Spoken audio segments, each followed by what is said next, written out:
Welcome into the CHGO Bears Podcast. Bears back at it today after yesterday's off day and a lot going on a gloomy, kind of misty day at Halas Hall.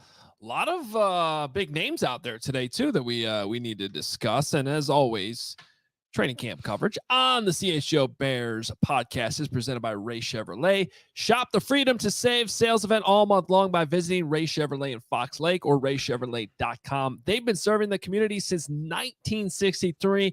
Together, let's drive. And Mark Carman looked like a NASCAR driver out there today with his Chevy hat. Oh, yeah. Oh, wow. Muted Mark. This is the best kind of Mark. The kind of Mark we can't hear. There it is. He's ready. Bad job by me right there. My greatest apologies to everybody, including Ray Chevrolet. Somehow this hat's a little crooked on me, so I'm going backwards hat. But yes, I proudly sporting the Ray Chevy hat today for my guy Ray Scarpelli and his marriage, and he's back stateside, and I'm fired up for what Ray's going to be contributing this season. Hoge, you're right. The big shooters were out there today. Ian Rappaport was kicking around. Stacey Dale's in the house. David Kaplan, Jonathan Hood, Carmen DeFalco. I mean, all these left and right. Nicholas Moreano, Greg Braggs, Gary Ross was in the house with Gary Ross's dad. Just an enormous concoction of big-time shooters. And shout out to James and Gary and Jim, who all said hello, and to my guy Connor in his Montez Sweat jersey and his 6-year-old son Mikey, who was fired up and looked like he absolutely, I mean, he's going to be an outstanding athlete in whatever sport he chooses down the line. Mikey, way to be there. But outside of the more important people, Hoge, I'm actually very fascinated by your best and worst today. As far as I could tell, nothing happened at practice. So if you could figure out what did, I'd love to hear it. You too, Nick. Thank you. Well, as usual, Mark missed a lot because most notably what happened was a bunch of guys came back, at least for a little bit. But I thought most importantly, Teven Jenkins was back. Still no idea where he went on Monday or Sunday or whatever the hell day it is. Who knows anymore when he left after warm-ups. That's a loaf on the media. Nobody asked about that. I'm sure he wouldn't have answered it, but nobody asked. Keep going. Yeah, one of those things that, I mean, I guess as long as he's out there, doesn't necessarily matter. But he was back. That, to me, was the best because they just got to get healthier on the offensive line, and we're going to talk about Nate Davis here a little bit later on the show because there was a very notable moment, Matt Eberflus press conference today. So best, Teven Jenkins back at practice. Worst, Gary Ross back at practice. No, I'm just kidding. Gary Ross was I somehow missed Gary today. That was not on purpose, so apologies to not only Gary, but apparently the entire Ross family and Mr. Ross. So I'm sorry I missed you guys, but good to have you back out there. I guess my worst is just I don't want to be weather guy, but it didn't feel like training camp out there. It's cold. It's rainy. They didn't do much today. I will agree. I'll go a little bit with you on that. No pads. Just, not my favorite day at camp so far. I mean, that's the other thing, too, by the way. It was a perfect day with the weather to do stuff because, good climate control out there, but just waltzing through a little cloudy practice. Nick, what do you got? I forgot about Adam Rank. Good call there, Bears and Hawks. Sure, yeah. Adam, we had a great conversation with Adam. It was awesome to see Adam out there today. Thank you for mentioning that. My bad. Nick, what do you got? Shout out real quickly to Carmen DeFalco. I left my Core Power protein shake right at the security line, and I was leaving, and then he's like, "Hey, you forgot your protein shake." I'm like, "Oh shoot, needed that." So shout out to Carmen DeFalco there real quick. Start with my best. I'm going with Velus Jones Jr. at his new position today at the running back spot for at least this block is what Matt Eberflus kind of described it as. But just kind of, look, they're trying to be creative in how they can utilize Velus Jones Jr. So in the individual period, 7-on-7, team period, he was at that running back spot. Don't know how that's going to work out for Velus Jones Jr., but I like that the Bears are experimenting with a guy like that. The worst for me in terms of the practice, that first team period, in that drive that the offense has, there's 3 pre-snap penalties. The first 2 plays are back-to-back false starts. Like, How are you gonna start your the team period that way, and then later on and look like there's the delay of game? Don't know if that was a cadence issue. Guys just trying to jump early off the set. I don't know, but you just don't want to start your first period in the 11-on-11s with those penalties in that drive. But that's how it started for the Bears in this Tuesday practice. Yeah, I would have gone worse on the foul starts too, but since you took it, I have to come up with something else, which I'll get to in a second. But my best, shout out to my guy, 17, Tyson Bagent. I don't know if you guys are aware of it. Was in the rundown. I know that, Hoge. I'm aware. Thank you. I wrote. I joined the rundown. I am going to. Let's go back to practice right now to our cubicles, and we're gonna have it out. No, my best from today: Bagent to Freddie Swain, back right corner, touchdown late in the practice. Just an absolute beauty. Shout out to 17. Beautiful throw. Got one of the biggest ovations of the day on a pretty sleepy day out there. So 17. I am, in the 17 corner here, overly, if you will. But honestly, there just wasn't a whole lot of bests out there today. Velus is a good one, too. I suppose. I mean, I've liked him catching the football right now. I'm like, now you're going to put him at running back? I thought he's looked better as a receiver. But okay, fine. Guys can experiment with that the rest of the way. Maybe they're liking the other receivers more and seeing that he's not going to get any reps there. But I see a lot of running backs in that room, so I don't exactly understand where he fits in that equation either. When you've got Khalil Herbert, you got Roschon Johnson, you got DeAndre, it just doesn't really add up to me. My worst is the practice. And look, I am talking to a lot of people out there, and maybe the media is just being the annoying media. Good call by Gary Ross, by the way. Torrey Taylor did have some massive punts today. That might as well have qualified for a best too. But look, the Bears started 0-4 last year. We've talked about it ad nauseum on the show, but I think it's just worth bringing it up again for 2 seconds here. The training camp looks very similar to last year, and I would like to be confident that the coaching staff, the new coaching staff, Eric Washington, Shane Waldron, obviously Matt Eberflus is in year 3 here, that the plan is a good one and it's going to work out. But right now, I just feel skeptical that they're going about this the right way. And I'm waiting for the practice where it looks like a real intense NFL practice, and we haven't really seen it as far as I can tell, and certainly not today. Yeah, I think there's a bunch of factors that went to today. I mean, one is they've been coming off of off days, and they've not worn pads after a single off day. They would sort of ramp it back up for a day. I think tomorrow you'll probably see one of those longer padded practices. Perhaps, I don't know this being the case, I'm just sort of guessing, but the field was probably wet today because it did rain all overnight and was sort of misting during practice too. So if you're not going to have pads on, maybe you take it a little bit more careful. I don't know, but if you're a fan who came out today, it wasn't the best practice that you got to see. However, there were a couple other goods. I will tell you, Caleb Williams had a really nice sort of floating pass to DJ Moore in the end zone. They're working on low red, and he sort of got flushed backwards, and maybe not the best idea to throw off your back foot, but he had DJ Moore come across like kind of on a back end of what might have been a sail. I couldn't tell how the route started. But he sort of just put it up there in the right spot. DJ ran right under it before he went out of bounds and caught it for a touchdown. Enjoyed the old Matt Nagy shovel to Cole Kmet too in there. So, there were some plays in the, I gotta say, one of the things for all the sort of negatives we've had to bring up here along the way sometimes with this offense, what do we keep saying? We say offensive line availability, pre-snap penalties, this. We almost never talk about Shane Waldron. I think that's a good thing, because I think that, yes, it's just practice, and we haven't necessarily seen this all play out in a game, because I don't think the game in Canton last week counts.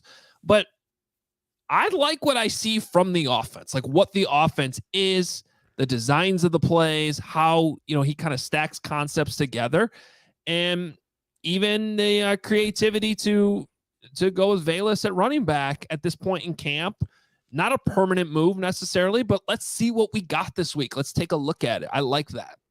You know, and I also like too, real quickly, like there's so much change on this offensive line in some of those situational periods where the offense has had success.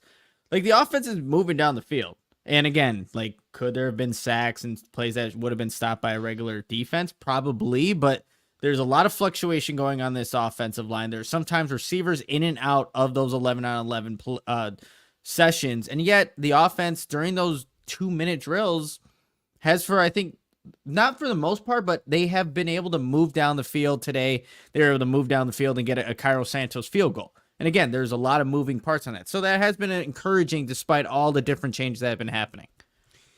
Apparently, and you guys can confirm this for me, Matt Pryor, Larry Bourne, we're switching both sides at tackle, trying to figure out where they're more comfortable. Swing tackle experimental type of situation. Yeah, well, I think that's somewhat of a competition. I mean, you Matt Pryor's been in this league for a long time. I'm not sure they're totally in love with Larry Borum. Being comfortable, maybe let's say at left tackle versus right tackle. So I think that's something that's going to continue to evolve, as seeing both of those guys get reps, probably in the games too, because I think that's probably the primary competition among the backup linemen. Fair enough. The podium today, we had Flus and Keenan and Rome and Jonathan Owens talking Simone Biles, who I hear is a huge fan of the CHGO Bears podcast. Simone, if you're watching right now, we would love to have you on the show, and we appreciate your support greatly. That I'm making up, but I'm going to act like I'm being serious because we would love to be supported by the greatest gymnast in the history of gymnastics. I was watching Keenan in pregame, and he's dancing around out there. Yeah. He's giving somebody from the NFL Network, whose name I don't know, a big hug. He's having, like, they're asking him, like, would you want to sign a long-term deal here? And he's like, yes. Are you happy with playing out your contract? Yeah, I'll bet on myself. Like, this dude just, I am becoming a Keenan guy. Like, I might have to go so far as to get a 13 jersey, even if he's only going to be here for 1 year. This dude's, his personality is strong and his performance is strong. I've fallen for Keenan Allen. Let me make it official. Does Tyson Bagent know that? Well, Tyson's 1. Keenan will be 2. In what? In my love-o-meter. That's like Carm's love-o-meter. What a meter that is. Carm, were you the one that asked Keenan if he's watching Hard Knocks tonight? Mm-hmm.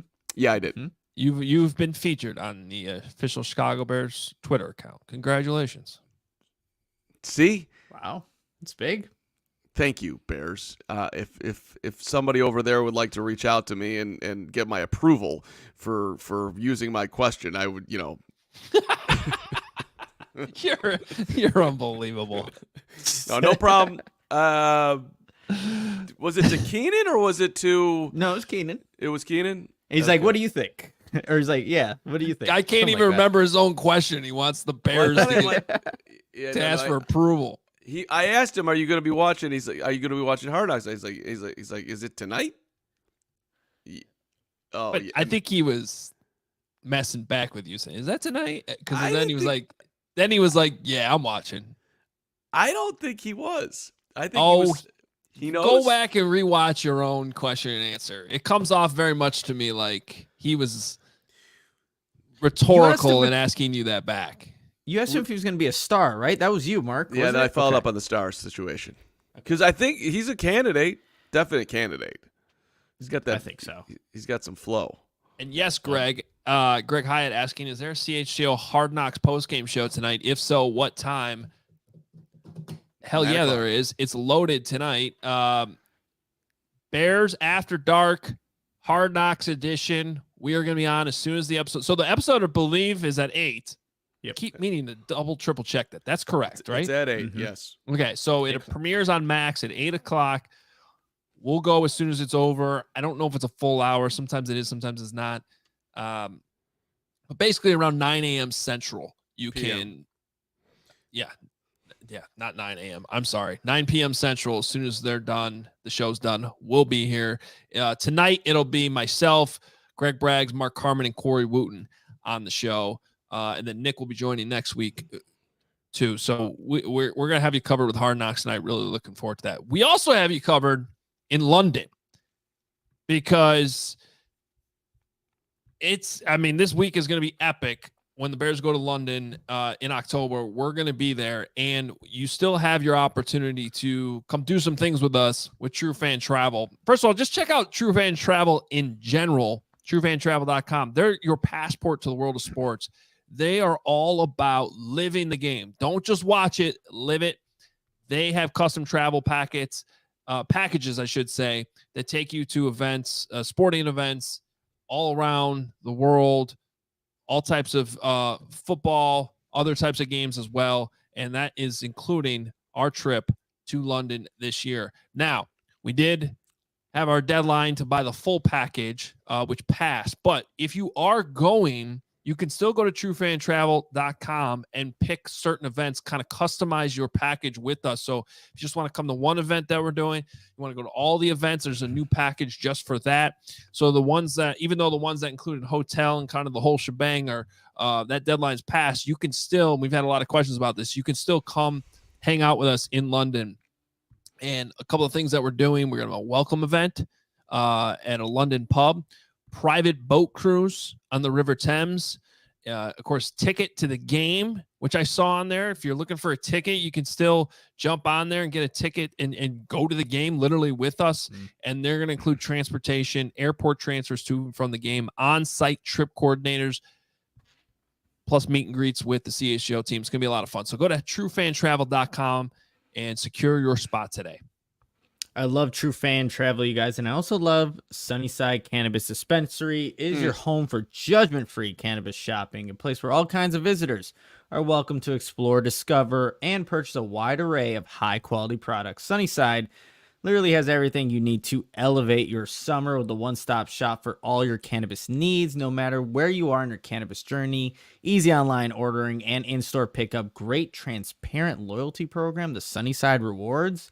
And I'll highlight a couple of Sunnyside's house of brands. You have High Supply, and High Supply offers quality weed that's always available. Buds are expertly grown, lab tested, and available in vape carts, vape pens, flour, popcorn, shake, pre-rolls, shorties, and concentrates. And then you also have good news. They have the gummies, the rechargeable vape pen, and cart, perfect for great moments with the crew.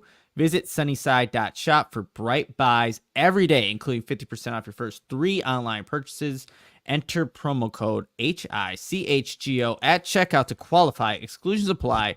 Sunnyside Cannabis Dispensary, bright buys every day, only for 21 plus or Illinois medical card holders. I want to underline that, by the way. 50% off your first 3. It used to be 35% on your first thing. They are Sunnyside loving you, the CHGO listener, giving you the unbelievable deal. All right. Let me get your takes on Velus Jones at running back, which, Nick, you made your best. Does anybody really think this is going to work? I open it up to the floor. Well, let me it's good that they're trying. It's good that they're trying. I'll say that. But again, Mark, you highlighted it. They have a lot of guys in the room there too. Like, they have 3 guys in front of Velus Jones Jr. And if you're going to be completely honest, what can Velus do at that spot that is better than what they currently have? He does have breakaway speed. I'll give you that, but so does DeAndre Swift. Khalil Herbert's been showing some speed too. So, like, if in terms of trust at that position, like, he's new to it. I wouldn't trust Velus Jones Jr. there, but at least he has more of an opportunity to see the field, I think, at the running back spot than he does at wide receivers. There's just too much in front of him right now. Yeah, so let me turn around, Mark, your question on you with a series of questions. Okay, so one is, when is Velus Jones most dangerous? Catching a kickoff, but I get what you're saying, with the ball in his hands. Is that with where you're going? With the ball in his hands. Okay, right. Sure, right. Fine. Okay. And then, so is it, what is the easiest way to get the ball in his hands? And that is to hand it to him, right? Take it.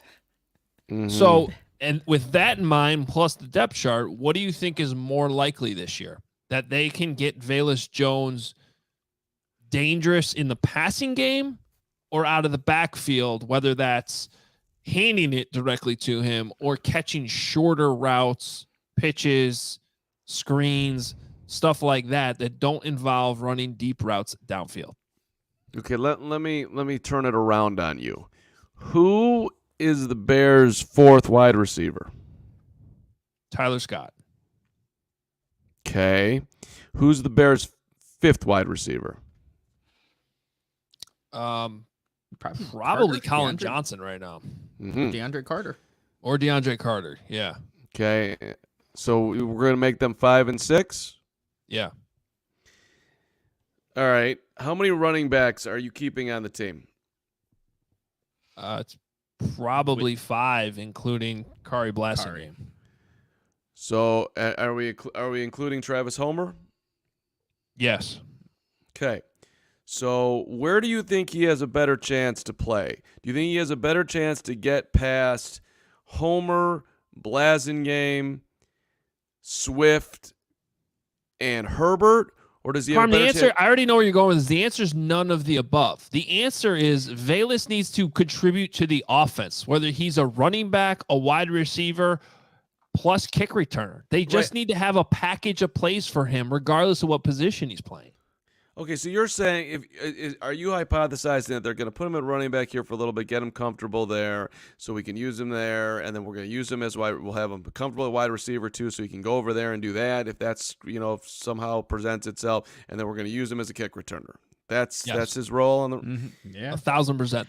That's most likely his role. Okay. If you're telling me that they're putting him there just to get him more comfortable because they're planning on handing him the ball off at some point on some gadget play, I'm not going to push back that that's a bad idea. Well, let me take you back to your own analysis, because we've already talked about him on this show in training camp, and we've talked about how he has gotten carries out of the backfield. And Carm, what have you said about him? He runs right out of bounds. Right. So how do you fix that? You make them work with the running backs and actually go through running back drills and do actual drills where you learn how to do the correct footwork, to read what's in front of you and make better decisions than what you're saying. Because I'm not disagreeing with you. I see the same thing. He's just like kind of getting the ball and not really knowing what to do with it. I would also argue with Velus, he is a much better north-south runner than he is east-west.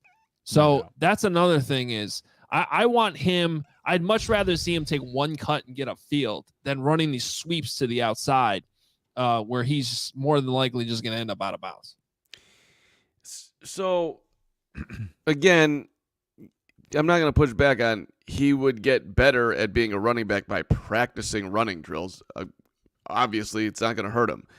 But we're talking about a real steep learning curve right now. And it just feels unlikely. To me, this is almost like, all right, well, he ain't going to work over there, so let's put him over here, and we're just basically kicking down the can down the road, and we're going to ultimately cut the guy, which is what it feels like. And that's too bad because Velus has elite speed, and Velus, is very light. Yeah, I totally disagree with you. I still don't think he's getting cut. I'm not saying now. I think when are you saying? I'm saying when his rookie contract is up, that Velus Jones. Next year. Yeah. Okay. It's a miss by Ryan Pohl. I think, to be completely honest, like if you're drafting him in the third round to be a receiver, like we've seen it. That's just not what he is. It's not what he can be at this level, and that's why they're going this route right now in this week of the preseason, week 2. To potentially try him at running back. And again, Eberflus said this block. We'll see through the Buffalo Bills game to see how that sticks. But ultimately, this is going to come down as a miss. It just will, because he's not a receiver. He can't do it at this level. I guess what I'm just saying is this. I've liked a lot more what he's looked like as a wide receiver this training camp than the prior two. And I have not seen anybody grab the fourth wide receiver spot or the fifth or the sixth. So I would rather him completely focus on being that guy than trying to somehow turn him into a running back when that just feels like completely unlikely that he can ever really get there and become some shifty guy out of the backfield and somebody that you would choose giving him the ball to over the options that you have. I would just leave him at receiver, see if you can keep working on and get better. Yeah, no one's out here trying to make him the number one running back. they're trying to, if anything, remember the probably best case scenario is how the Falcons used Cordero Patterson after he left the Bears. And not sure anyone wants to see that scenario where Velus Jones goes to a different team and then all of a sudden is, a fantasy superstar out of nowhere, which is what happened with Cordero Patterson. Probably more likely, you guys remember Ty Montgomery? Oh, yeah. That's an interesting name to throw out. Ty Montgomery, the Packers started using him at running back, and he became effective there, but he was never their number one running back. I don't think this is Ryan Poles trying to justify his draft pick as much as the Bears trying to justify a roster spot for him right now because they know they have a good kick returner.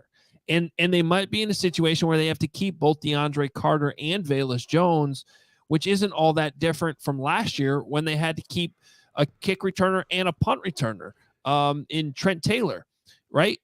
Now, one thing I do think is an upgrade between Trent Taylor and DeAndre Carter is something Carter was talking about when he talked to us the other day, and that was his ability to, in a pinch, Coach Beatty, right, is how we're saying his name, the new wide receivers coach, came over with him they're both on the Chargers together. So they have a relationship there.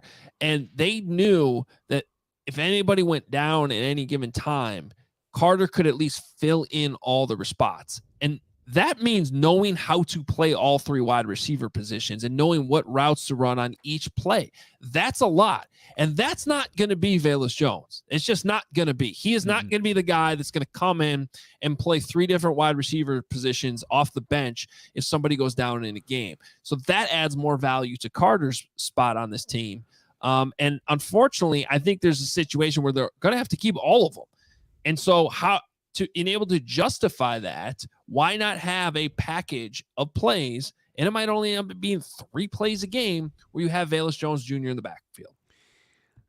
Yeah, I'm rewinding back to whenever they did it. It felt like they were trying to force the ball into his hands and he'd gain a yard and that'd be it. I mean, you're making me go back and look at Patterson's stats here, Hoge. He was running the ball the year after he left the Bears. He was 29 years old at that time. He goes down to Atlanta. He's 30. At that point in time, if I could add it up quickly in my head, he had about 150 carries in his life. He had 153 carries that year for the Falcons and 144 the next year, and he averaged 4 yards a carry and 4.8. In addition to that, he was getting the football as a receiver a ton. He caught 52 balls the year he had 153 carries, and then he caught 21 the next year. Targeted 69 and 39 times respectively. Like if Velus somehow could even turn into half of that, it'd be unbelievable, But that doesn't seem possible for him. Patterson was a way more polished. I would say a more polished receiver than Velus, and even just naturally how he cuts. Like he understands it, and Velus still has ways to go.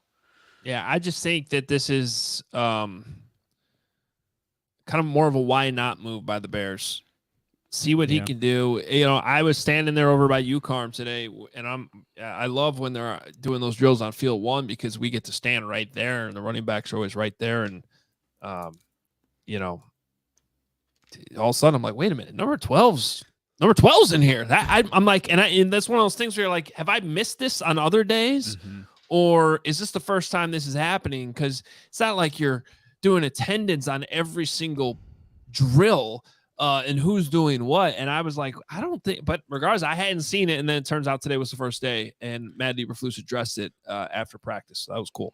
Hoge was lurking over Velus running and was like, Carm, take a picture here. I'm right there. I'm like, you did want to get in there. You wanted to show your little Hoge freaking moves.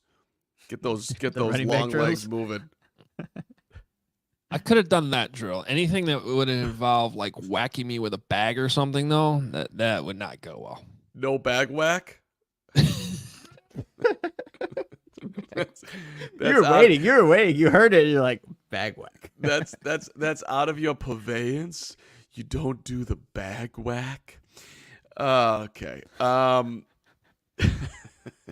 It was. I'm gonna go ahead. Yeah. And not stop you from doing your Jordan impression, and instead talk about Carman. Okay. Bag whack, Mr. Certainly. Hey, it's getting easier for businesses to switch to electric vehicles. That's something we can all get behind for the health of the planet and for the well-being of all of us who share it. That's right, Adam. The electric grid is evolving to meet your cleaner energy needs as we all move with confidence, certainly, towards an electric tomorrow. Whether you have one delivery van or a whole fleet of shipping trucks, ComEd can help guide you to make the changes that make sense. So what should business owners do? They should go to ComEd.com/clean to learn more about the resources, fleet rebates, and infrastructure incentives available to help businesses go electric. If you own a business, don't wait. Start making your plan today to switch to electric vehicles. Good for business, good for the planet, good for all of us. Go to ComEd.com/clean. Did you say ComEd.com/clean? You bet your Velus Jones Jr. at running back I did. Go now and see how going electric connects us to a better way of doing business and a better future for generations to come.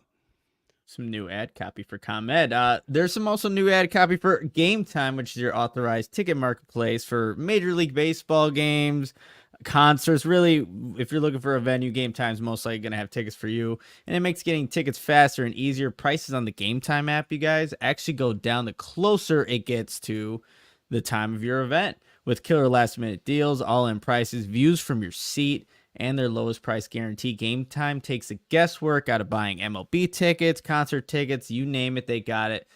Actually, the last time I told people, last time I went to a White Sox game this year, I used Game Time to secure my tickets. That was quite a while ago before this losing streak started, which seems like forever ago. But I love Game Time because they have last-minute tickets, flash deals, zone deals, easy to find and buy MLB tickets, concert tickets for every kind of event.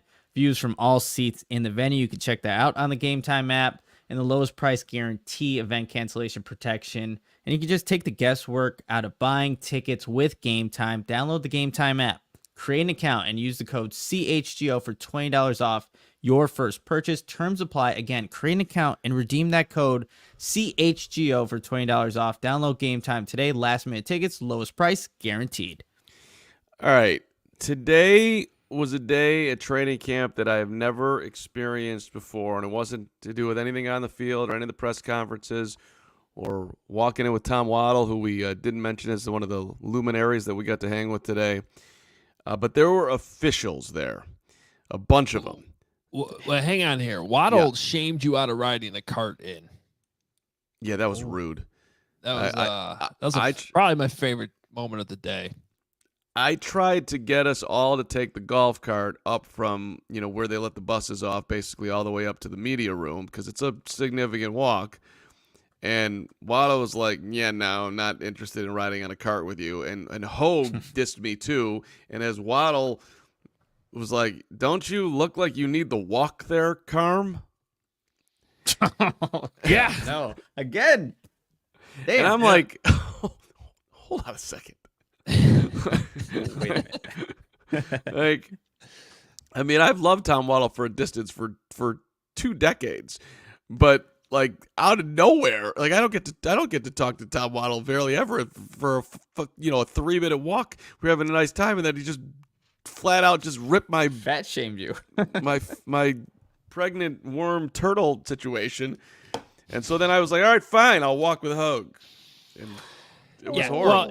Well, to defend you a little bit, your reasoning for wanting the cart was that you did a nice vinyasa yoga at Midtown this morning, and you were feeling it. I was solid 45-minute extravaganza this morning, sweating like a pig, and I thought that I had earned myself a nice ride with everybody. No, but nobody was having it. All right, so that happened. You can take a nice walk. It was the right call. I thank you to 87 for his incredible perspective on life that I guess needed at that point. All right, so before we go into officials, let's talk Nate Davis. Okay. I did jump over Nate. What do you Ryan Bates might be jumping over Nate too. Yeah. I've found this interesting because as we've not seen a whole lot of Nate Davis in practice, if you've been paying close attention, I feel like Flus has been hinting at some strong language through the media on Nate Davis a couple times now. But then, when Shane Waldron got asked about it, he's like, no, Nate Davis is a starter when he's, healthy. So here's where this stands as of today when Matt Eberflus talked to the media, when the question was basically like, can you lose your job because of injury, which is a time-old question in sports. And Flus, in the short quote, saying, people say you can't lose a job because of injury. I don't think that's true.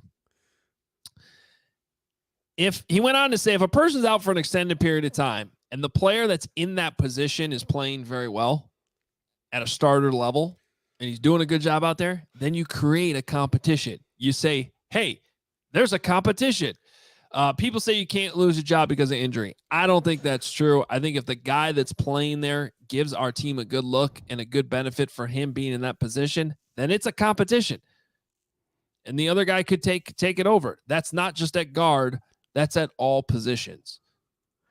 Shout out who was just in the chat. Shout out just in the chat. Nate Day-to-Day Davis. That's a good one there by Greg B. Day-to-day. It couldn't be more accurate.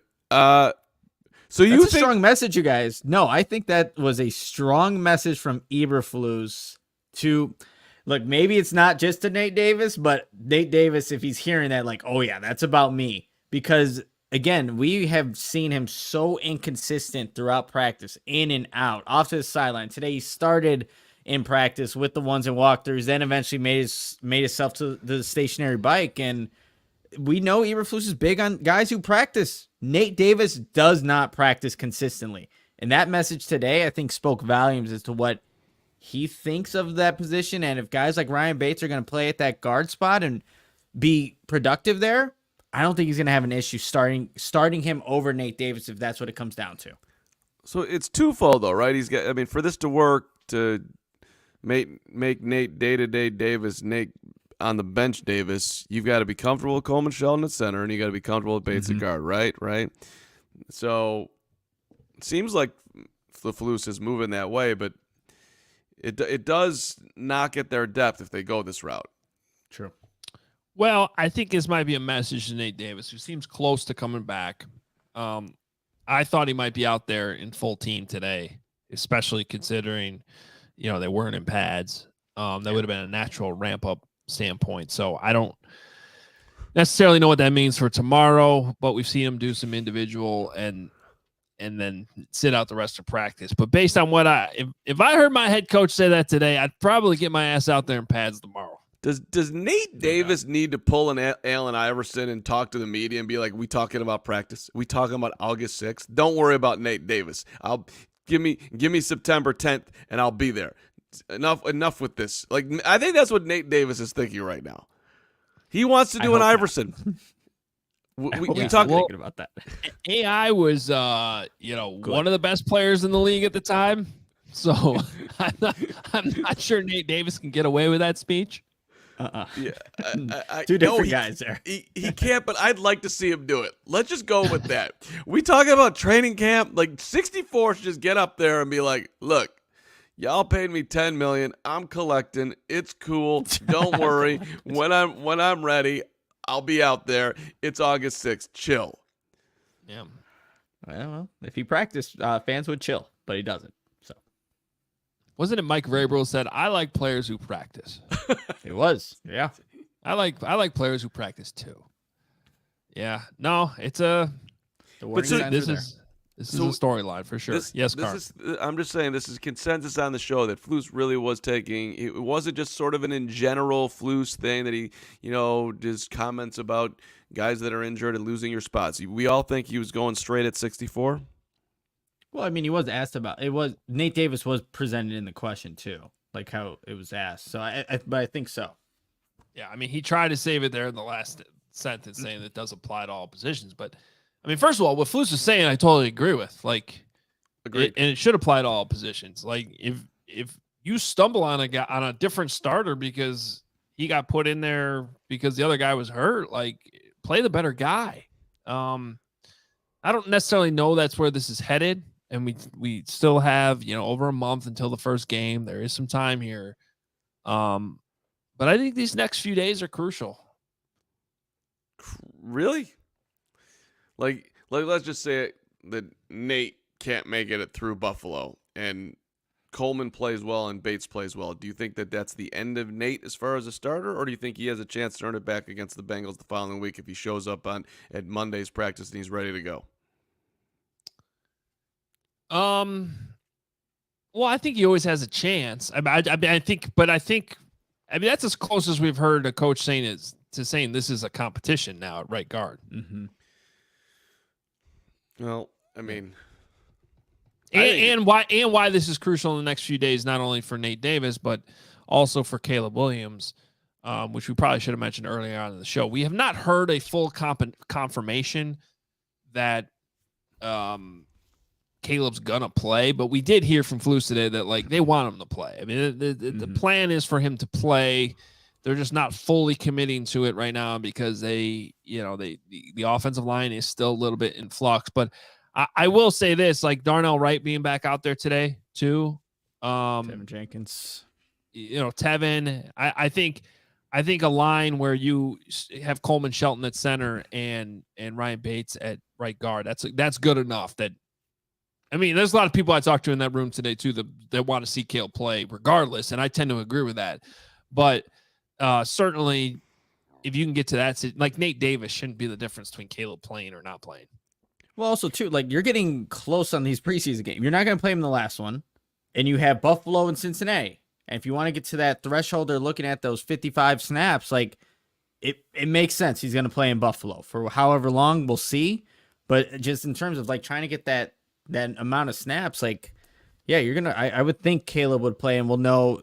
Eberflus said on Thursday he'll give some more clarification on Caleb Williams' status and what that's going to be like for Saturday's game. Let's get Seth Crane's $10 super chat up here. Why can't Teven be the right guard? The right side was much better with him next to Wright. If Davis is losing his starting job, I want that to be Tev, not Bates. Thoughts? Well, Bates has experience at the right guard spot. A lot of experience at right guard. I don't know how much. I think he does have experience at left guard, but I don't know. Then you're just moving another guy, and then you have to move Bates to another side he hasn't been practicing yet. I don't think that's the move. Yeah, but remember how he got here, right? Because Teven was the right guard a couple years ago and looked good, and that was sort of and looking back on it, like that probably should be brought up more as another reason to criticize the Nate Davis signing. Because I remember when it happened, we're all like, well, what does this mean? Teven's going to move, and then Cody Whitehair is going to go back to center. That's the move they made, all because they signed Nate Davis. Remember, they shifted. They basically changed 3 spots with one signing. The center thing was a disaster with Cody Whitehair going back there. He couldn't even snap the ball. Now he's not even on the team. And now Teven was fine at left guard. I think some people are probably correctly saying he was a little bit better at right guard, but I think he's fine at either spot. But yeah, you could make a strong argument there that signing ended up screwing 3 different positions. Well, and who was the right tackle that they were bidding on that ended up going to Denver, and they ended McGlinchey. Right. McGlinchey. So they didn't want to pay the freight on McGlinchey, so they took the consolation prize in Davis, shifted everything around. I was watching, getting ready for the Bajan interview yesterday. I don't know if you guys are aware we interviewed Tyson Bajan. I love Tyson Bajan. I'm watching. Did you interview him or just profess your love to him for the first 5 minutes of the interview? It's a combination. But so I'm watching, the Raiders game and some other highlights from, all the Bajan throws that are available on YouTube. I think it's a great way to spend time when you're not listening to CHGO. And, they're rolling the ball back to him. It's just like, it was, one of them was just comical how bad it was. And I was like, oh God, like let's just not do that anymore. But I think, Cole, you just made a great point. Like, they literally shifted the whole O-line for this guy who's been, I don't know, a D+ player for the Bears, if that, maybe straight D. Well, I think that's strong. I don't think he played like a D player when he was actually playing. Yeah. I don't think he was an A+ player by any means. But the issue here with Nate Davis is not necessarily how he was playing when he was playing. It's just the overall availability. Right. Everything else. Yeah. No, which does obviously matter. Now, I want to go full Hoge on you here for a second, though, because the one thing I have started to watch a little bit closer, since it was you, Carm, weren't you the one that diagnosed that the left-handed snaps versus the right-handed snaps? Yeah. Okay. So since that became a thing, and we sort of learned that snapping lefty or righty isn't necessarily big difference as much as it is the style of the two snaps coming from Coleman Shelton and Ryan Bates. I have kind of keyed in on that. There is a significant difference to how fast the ball's getting back to the quarterback in shotgun. And that is actually an important thing for the timing of these plays, the footwork of the quarterback, and getting the ball out with the routes. And I am noticing it's kind of a pretty significant difference there between the two. Coleman Shelton's snap is faster. I don't necessarily think one's better than the other, but with all this switching back and forth stuff, I would want to get that ironed out sooner rather than later. So, because there's, even within a game, if they have to change centers at any point, that's going to be adjustment for Caleb Williams. I'm glad you brought that up, because it's the same thing looking back at like the last year snapping. The ball is taking forever to get back there. And, just floating at 1 mile an hour. And to me, that matters a lot. You've got lunatics coming to, like, the quicker it gets back there on, in a good place, on the money, that's an advantage to the offense. And I have noticed that I'm with you, Hoge. Bates' snap is slower. I think it's pretty obvious if you watch the two that Coleman is a better snapper. So maybe that could be playing into Flus's confidence in making that statement. I don't know. Yeah. I've been thinking, hey, by the way, got a lot of people watching today. If you happen to be new here, or even if you're not, there's no excuse for not hitting the like button. We've been informed from upper management that the ratio of people watching to hitting the like button on this show is the worst at CHGO. So please get that fixed. You guys are awesome. You do so many great things for us, but apparently you're all slacking on hitting the like button. So if we could fix that, we can make that this week's training camp improvement. We all got to get better, just like the Bears do in August. So go ahead and hit that like button for us. We greatly, greatly appreciate it. It helps grow the show and spread the great Bears knowledge that we have on this show and try to share with you every day from training camp. But also, if you're new, you might not be a subscriber. So hit that subscribe button and help us out a little bit. Continue to grow the channel. We are well above 58,000 subscribers on CHGO now. And we're not just here doing Bears talk every day. I mean, we are specifically, but we have shows every single day on the Bulls, the Blackhawks, the Cubs, even those god-awful White Sox that have lost 21 games in a row. And the real heroes out there are people like Sean and Herb that have to talk about that team on a daily basis. So do it for them, quite frankly, because they deserve your love and support too. Let's get to 58.4 by the end of this show. 58,400 by the end of the show. We can get 25 new subscribers. Go ahead and hit that button. Help us continue to grow, and we will continue to provide you with the awesome content like we do every day, including just a few hours from now, because when Hard Knocks gets over tonight, we're going to be right back here on this channel, CHGO Bears After Dark. Braggs has informed me that he's handing over the keys to the show, Carm. Yeah? To who? Yeah. You? Yeah. That's a good move by him. I was going to let him do it, but I wasn't. We would have had an impromptu meeting 5 minutes before the show. You're either, because I was the original host of Bears After Dark. I'm either taking it back or someone else is, or Hoge's doing it. You, buddy, are back in your Bragg's corner. Respectfully. Well, don't take that away. Bragg's in the stands. He's in the chat. I heard that. Oh no, I know he's coming for me. He's always coming for me. That's my guy. Braggs was in the stands today. It was wonderful to see him. All right, can we do the official thing? Because who were those guys? There was like 6 of them in there today. They were from all over I can America. tell you who exactly they were. We got John Hussey, who everybody should know. You've seen him. You've loved him. He did the Bears-Cardinals game last year on Christmas Eve at Soldier Field. And came off very well today, I thought, actually, because we've had officials meetings before with some guys that don't really want to say anything or really explain anything that well. John killed it today. Shout out to him. We got Daniel Gallagher, Carl Johnson, I think it is. I can't even read my own writing. Max Causey and Matt Edwards were all the officials that were with us today. And John informed us that Matt Edwards is the best looking, was it back judge? I don't remember what his spot was. We can look it up again.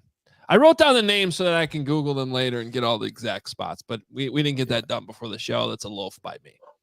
And TWE, that's correct. It was Hussey. Listen, these guys were amazing. And they all walked in there and they sat down and Hussey took the podium, and it was the weirdest 30 minutes, I think, of training camp for me, because it felt like I was there for 5 minutes, but I think I fell asleep 3 times. No disrespect to that room. I just, all of a sudden, the wave of the ham sandwich that was provided today hit me, and then Hoge's questions were putting me to sleep.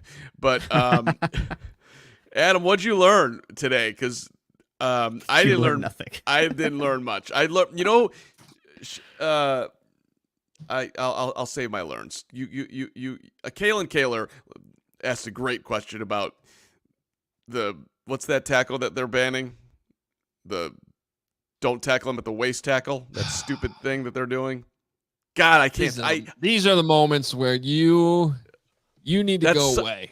The drop tackle. We can't do that anymore. It's a hip drop tackle, you moron. And there's going to be some moment in the season where the Bears get called for one and they lose a game because of it. Yeah, and you're not going to know what even happened because you didn't pay attention in the officials meeting. I know exactly what it was, the stupid-ass hip drop, and I'm sitting there, and that's when I wanted to kill myself in that room, because all of a sudden now you can't grab somebody by the waist and pull them down to the ground. Is this football, or are we playing? What are we doing out here? I really wanted to yell at those guys. Do you understand that you're ruining the game? But then I tried to do it in a nice way, and it just didn't work. So, like, hip drop tackle, the 4th and 1 in the Super Bowl. Dude trying to get a first down, gets taken down by the hip drop tackle, gets a first down. No, hip drop tackle, 10-yard penalty. Let's go the other way. Ruin the game of football. Well, we talked about this though, Carb. Like in the summer, like we had a whole. I think we had like a whole not episode, but we definitely had a segment on it before. It was when I was at the owners' meetings and I was reporting on the news that was coming out that they had passed the banning of the hip drop tackle, and I don't know. Carm probably yelled at the clouds that day too. Probably. All right, what'd you learn, Hoge? All right. Well, first of all, I wasn't going to start with the hip drop, but just so people understand, this has happened before, and they showed us the official video that they send to all teams. It's Troy Vincent, the head of NFL operations. He might end up being the next commissioner of the league, so he's probably somebody you should pay attention to. And also one of the great Badgers that's out there, Troy Vincent. He explained that what they're trying to do is continue to make every play count, be entertaining, and make sure the players get home safely after the game. And Carm's just rolling his eyes. So it's so silly. Keep going. Go ahead. The hip drop is a very dangerous tackle because the defensive players leave their feet to drag someone down from behind, and they end up landing on the legs, the feet, the ankles of the player they are tackling. So you could tear an ACL that way. You could suffer a sprained ankle. You can have all types of injuries. And as I was taking notes and Carm was sleeping, this specific tackle has a 25 times injury rate. 25 times a normal tackle. It is dangerous. So you get rid of it. And in this case, it's even more obvious than landing on the quarterback, which sometimes I still agree is a little bit ridiculous. But as John Hussey pointed out to us today, players have adapted. They still happen sometimes, but they have learned to roll. And he was actually giving the players credit for their awesome athleticism to be able to adapt to that. So they're not landing on the quarterback, trying to keep quarterbacks healthier. Same thing here. This was actually a tackle, though, that was being taught by coaches because it was legal and it's leading to more injuries. So get it out of the game. It's not that big of a deal. You can find another way to bring somebody down. Nobody likes to hip drop tackle. Okay, just for the record, if I will speak calmly about the hip drop tackle and take this whole press conference seriously. I can't do it. I don't think I can do it, but I don't think I can. You're repairing and The nothing. dude's trying to make a tackle. He's not sitting there in his head being like, I'm going to hip drop him. He's in the moment in an insane football game trying everything he can to get the ball carried on. I don't think he's setting out to specifically land on his legs. Like, it's just what they're asking defenders to do is very difficult. Don't lead with your head. Use your shoulder. Don't grab him on the waist and spin him around and accidentally fall on his legs because that's a penalty. It's impossible to play defense. I'd like to go back, and I get it. Like, make the game as safe as possible. Great.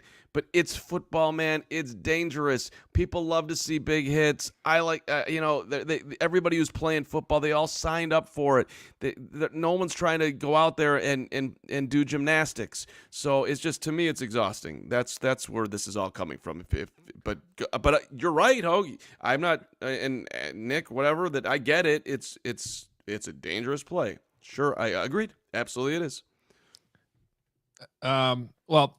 Regardless, it's now been outlawed. Carm can scream. The one thing I do appreciate is the officials are admitting this is going to be really hard to call in real time, and it's probably, quite frankly, going to be a call that you see officiated more post game with fines than you're going to see actually called in game, because it is not. I got to be honest. When I was in Orlando and they passed this new thing and they were showing examples, I was struggling to even see it in the videos that they were showing. I thought the ones that they showed today were much more obvious and blatant, but it is not going to be easy to officiate, and so at least they're being upfront and honest about that. Clarification on that.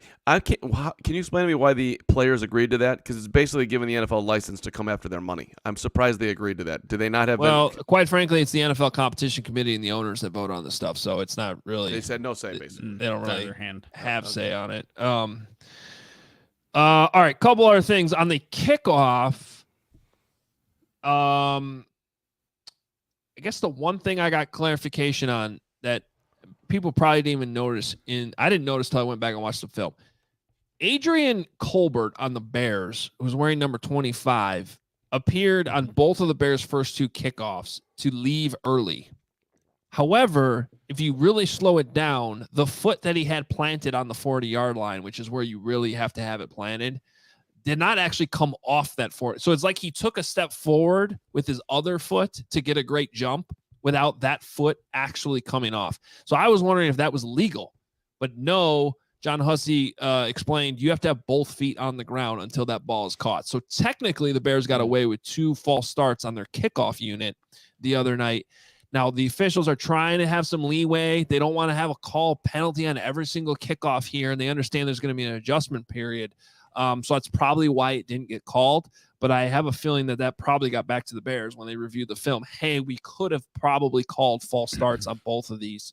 I think it's actually a legal procedure that would have been called. So that was one thing on that.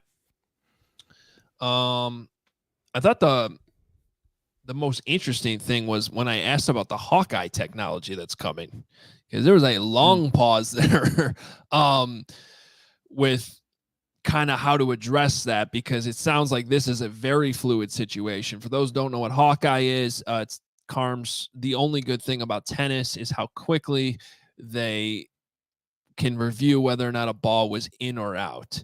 And they are going to bring this technology to first downs to know whether or not the ball is across the line of gain or not. It'll be done very quickly. So long, chain gang. And they're going to be testing this out in the preseason. There's still a chance we'll see in the regular season.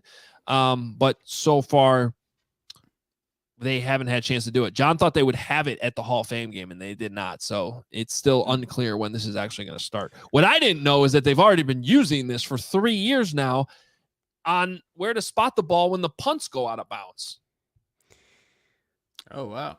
He also voiced that, like, yeah, I don't want this to be a thing that we just use after every play because I want my fellow officials to keep their jobs. That was interesting. Like, that's a real thing. That that was in general to the whole technology. Yeah. But there's very specific things where, because he's like, we don't like doing the chain gang thing. There's 6 different things we have to worry about. Someone's got to keep the teams back. Someone's got to put the chain here and that there, and then we got to measure it. And he even joked, I got to worry about if my ass is pointed towards the press box with the cameras. Like, they don't want to have anything to do with this. So they're going to know. Now, Hawkeye's not going to help spot the ball. I clarified that with them. They're still going to be up to the refs to put the ball down. But then from that point, they're going to use Hawkeye to see, is it short or is it across the line to gain? And it'll be done way faster and speed up the game because no one needs to see the chain gang. All respect to those fine people that handle the chains. Great gig. Yeah. They've been doing it so well for so long. And I loved hearing that the spots of the punts going out of bounds, that was the most ridiculous thing that was ever being done. Now, they actually had a system where they would, all 3 referees would work together to find the right angle where the ball went out of bounds. But half the time you'd be watching it on TV and you'd be like, that ball went out nowhere near where they ended up spotting it. So they now use that chip that's in the ball, and they actually can pinpoint exactly where it went out of bounds. And they did that silently. I didn't even know they've been doing that for the last 3 years. It's a better way of actually getting it right because, again, it's tough to gauge that. So technology. Keep using it. It makes all the sense in the world. Come on. You know exactly where that ball should be. So, but yeah, it was interesting to hear them admit that we've had that in there for a long time. What else, Hoger?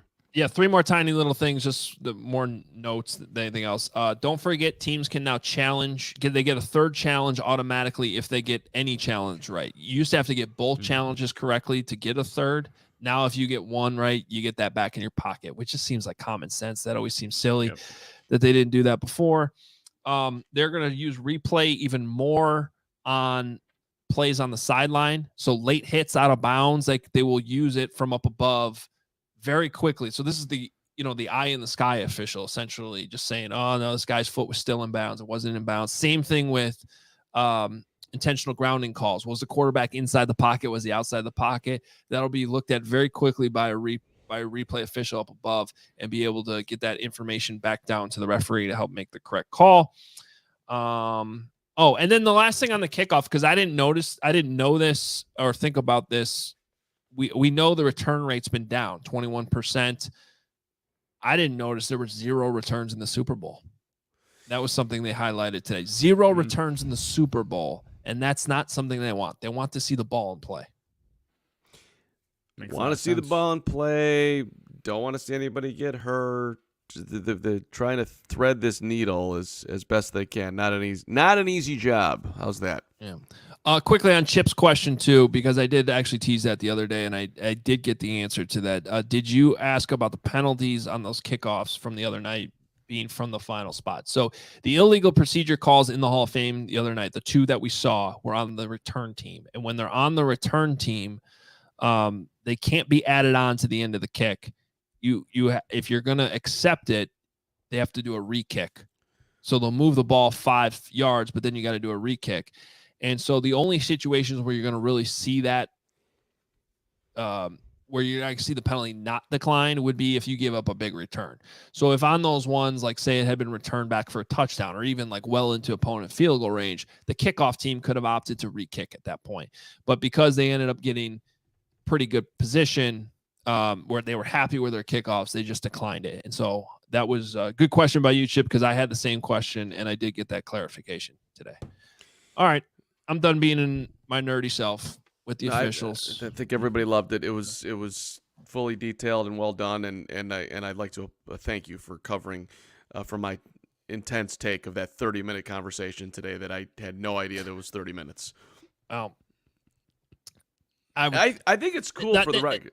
Yeah. There's you, and then there's Kaylin Kaler, and so shout out to her for being the only one else in that room. I mean, look, I'll take it. Even Joniak took a shot at me when I walked back into the media room, giving me crap for all my questions. That's fine. You know what? Kaylin and I could have been in that room just with John, and we could have had a nice conversation for a long time. We didn't need anyone taking a nap. Joniak in the back was amazing. He's like, what do you mean get rid of the chain gang? It's kind of fun watching him walk out there and they pull the thing out. Like, that's just, he's right. He's absolutely right. That part of it, when they, is it going to be a first down or not a first down? There is a nostalgic, beautiful thing to that we're going to lose, Hoge.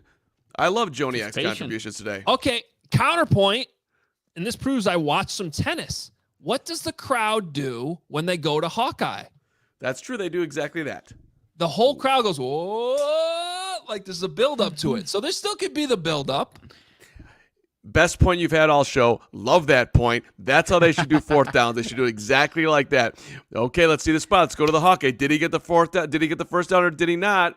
And, like, it could be a whole thing on the screen, but it didn't. And then I love it. I love it. I like it. That's good. That's very good. I'm excited. Yeah. All right. Before we go, I should just work for the NFL. That's where you're headed. I got ideas. You're going to be the commissioner. Goodell's going to get launched at some point. It's going to be Hoge commissioner. That's what's happening to you. I can see it. I'll be, at Target, and you'll be the commissioner. I want to be it's really what I want to do is be a greeter. What's up? What's up? What's up?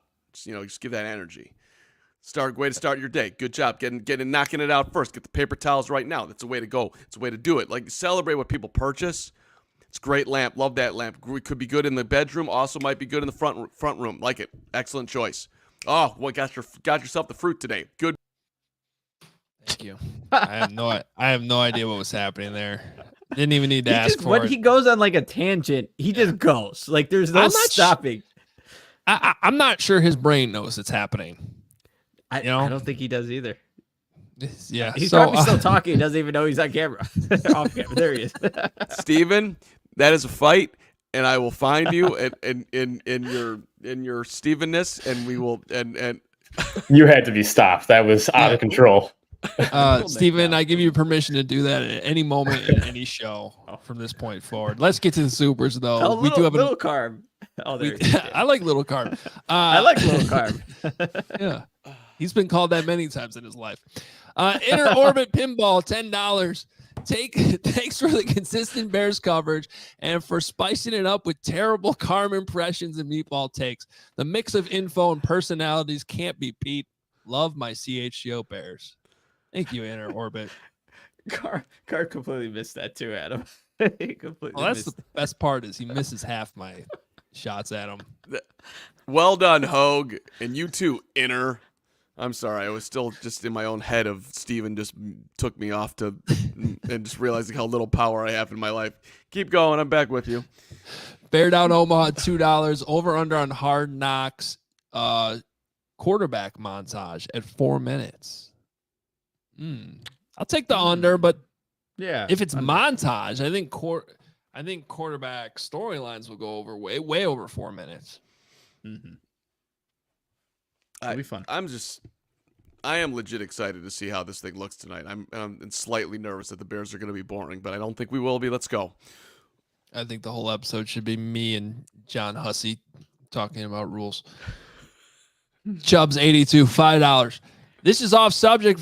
For the love of God, you guys have access to these people. Tell them to bring back the siren on third down at Soldier Field. Who would we talk to for that? See, here's the problem, Chubbs. I don't necessarily hate the Bear siren or the Bear Raid siren as it was dubbed. The problem was it got extremely annoying when they were losing every game. Like, they're down 20 points. Here's third down. Here's the Bear siren. And it's like, it was cool in 2018 when they were good and they were actually winning games and the crowd was into it. So I think that's part of the problem. If they get good again, I'm all for it. But in the meantime, it just became sort of this awkward thing that was happening. Speaking of sirens, did you guys see how some of the players were reacting when they heard the tornado siren for the first Tuesday of every month? Like, Roman Dunze is like, what is that? He was like legit concerned hearing the siren. Like, no, that's just a thing that happens here. So they were like a bunch of players that were really confused by all the sounds that were going on. So in Rome's defense, that's probably the first Tuesday of the month that he's been in Chicago to experience that. And at least up here in the northern suburbs where we hear it all the time. So he's excused. Every time they do that, though, I get like a notification, like a neighborhood notification, those like apps where you can, your neighbors, and there's always someone that's like, anyone know why the tornado sirens are going off? It's like, you live here. It's Tuesday. It's the first week of the month. It's 10 a.m. Be a little bit more alert. Well, they also they announced that that it was a practice situation, and Keenan just needs to be more focused. He's like I am, always listening, always right there, and paying deep attention. Keenan's got to learn from me. Wasn't it Rome? It was Rome. You need to pay attention to. So speaking of keeping focused and paying attention, Keenan wasn't paying attention either. Him too. It was Keenan and Rome. Whoops. I also that's horrible. That was a great moment. That's horrible. Right on cue. I had such a good show yesterday. This is going south quickly. Shout out to Carm with multiple loves during the press conference today. Hang in there, buddy. One day, Flus will understand your questions. $5 from the Quackinator 100. Listen, Quackinator. Flus understood what I was saying. He just didn't want to answer it. It was a great question. Okay, give me a grade on that question. The question was this. I don't remember the question. That's rude. The question was, are they doing everything they can to get, is the focus to get Caleb ready for game one, come hell or high water, basically? Or is it more, are you looking at it long term? Like, we're not going to force feed everything to him to try to get him as ready for week one when you've got the offensive line doing what it's doing. Like, I'm wondering if the Bears are actually consciously making a decision that, look, it'd be sweet if he was at this level week one, but we're not going to force it and put him in harm's way because we want him to be here for a decade, not just like, it's not about the Titans game per se. Yeah, but I understood how he answered it by saying it's like both. Because I think in your question, you're kind of putting a little bit too much stock in what the preseason reps. Because you were asking that question in regards to preseason reps for the most part, right? Well, even, yeah, and practice, whatever. Because it's not like they're dumbing down practice because guys are out. You can't hit the quarterback in practice. I understand, but it's also fair enough. It just seems to me like they're very much considering, where they're at as far as the health, and he's considering not playing him against Buffalo, and like maybe like, hey man, this is more about long term. It's not just necessarily, jamming him out there in the Bills game if we don't feel comfortable with who's in front of him. I don't know. I could hear that better than I could hear like we're good and he doesn't need to play in that game because these guys are hurt. We're doing this long term. This is what we think is best. That would, to me, that's more easy to digest. All right, Antonio jumping in 199. I love this new Flus get bodied Nate Davis. Well, that's harsh. It was a good response. Good response to that question, I thought. Zero Demon, $10. Just tuning in. Has Carm's Bajent? Oh. Yeah, I just. Oh, Zero Demon. You made everybody laugh. For the podcasters, it was the his Carm's gone down since his Bajent interview. I would just like to point out that I did check the tape, and it took Carm 6.5 minutes to get to the presenting sponsor, which is always Ray Chevy. We love Ray Chevy, and Ray understands the situation enough. So 6.5 minutes to get to the presenting sponsor, and only 30 seconds for him to say, "Let me explain when I first fell in love with you." I thought we needed to stay on brand, Hoge. And by the way, that was the best hour of podcasting that I've enjoyed in at least 6 days. Look, I loved it. It was two things. It was a phenomenal interview. If you missed it, please go back and listen to the Tyson Bajent interview. He's awesome. It was a great conversation. It was definitely do not miss. So everyone go back and check it out, as I did, because I was off yesterday, and you guys did a great job with it. So it was all of those things. It was also the weirdest start to an interview I've ever heard. Which makes it great. Thank you very much. Let's get right into it.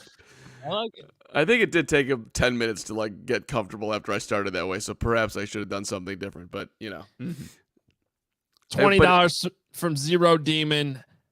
Thank you. We appreciate the $20 super chat. How much to get Carm into an Oklahoma drill with Corey Wooten? Woot wouldn't do that with me. Zero. It's my guy. Braggs? Not He be might Braggs do yet. it, Braggs. I might take Braggs even with the two knees. Shout out to Gregory. Dude's battling every day, day in and day out, getting around. He's sometimes wearing the crutches, sometimes using the crutches, sometimes he's not using it. Sometimes he got the knee brace on, sometimes he doesn't. Somehow he's getting every which way. He's got doctor visits coming up at the end of training camp. He's grinding through camp. The man's a hero. Pains me to say it, but it's true. He's a straight up hero. Look at that smile down there. Give us a like for Greg. Look at him. Clean shaven. So clean shaven. Yeah. He looks like a Happy. C student right there. He looks happy. Was that it? I think it was. Okay, we're good. Never mind. We do have another We have show. Hard Knocks. We do Yeah, have Hard yeah. Knocks. I can bring my DJ Moore topics up tomorrow. No problem. Yes, you can. Don't forget, tonight, as soon as Hard Knocks is over, we're going to be right back here. We're going to be breaking it all down. Look for that about 9 a.m. I just did it again. 9 p.m. for the love of God tonight. We will have the link out on Twitter. One of the best things to do, though, and we'll probably get the link out somewhat early for you here on our YouTube channel, but you hit the notification button, and it'll tell you when we go live. So that'll be good for you to know if we don't go right at 9 on the dot. Of course, our social channels at CHGO_Bears, at CHGO_Sports. That's our Instagram account as well. And all our individual ones at Adam Hoge, at the Carm, at Nicholas Moreano. Greatly appreciate it. Thanks, Steven, for producing. As always, doing such a great job. We will be back tonight. Yes, Carm? There's a $4.99 Jake coming in here late. Instead of a siren, how about a different series of bear roars, like a different one for every situation? Offense, first downs, third down, stop. Jake, I like your creativity, my friend. Thank you for the super chat. Yeah, I mean, the Northwestern always has the Wildcat. That's right. It It wasn't great, but it was kind of good. Work on that one. Work on that one for your next bad impression. Let's go, Cats. So fired up for week 1, Cats. Dave Anna on the call. Ted Albrecht. Come on. Who do they play week 1? I know their first Big Ten game is against Washington. First week, is it Eastern Illinois? Could it be the I'm Panthers? so fired up for week 1. No idea who they play. Doesn't matter. Week 1, Cats. Victory. All right. We'll talk to you later tonight. Come right back here. CHGO Bears Podcast. We all silly like the mayor.